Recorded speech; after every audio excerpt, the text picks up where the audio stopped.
Retensiebefondsing kan beoordeel word deur die waarde van die vermaak-kriterium te gebruik om die impak daarvan op die langtermynwaarde van die organisasie te bepaal. Hierdie benadering verseker dat die firma se finansiële gesondheid gehandhaaf word terwyl behoue risiko's bestuur word. Die waarde van die vermaak-kriterium bepaal hoe retensiebefondsing die organisasie se algehele waarde beïnvloed.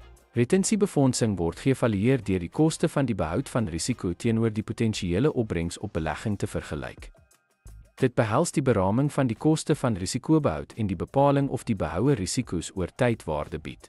Die benadering neem die beskikbare finansiële hulpbronne en die firma se kapasiteit om verliese te absorbeer in ag.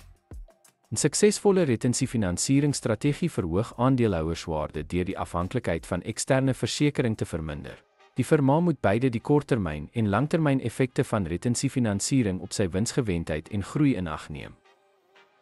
Die evaluering van behoudbefondsing met behulp van die waarde van die vermaak-kriterium help organisasies om te verseker dat hul finansiële strategieë in lyn is met risikobestuursdoelwitte.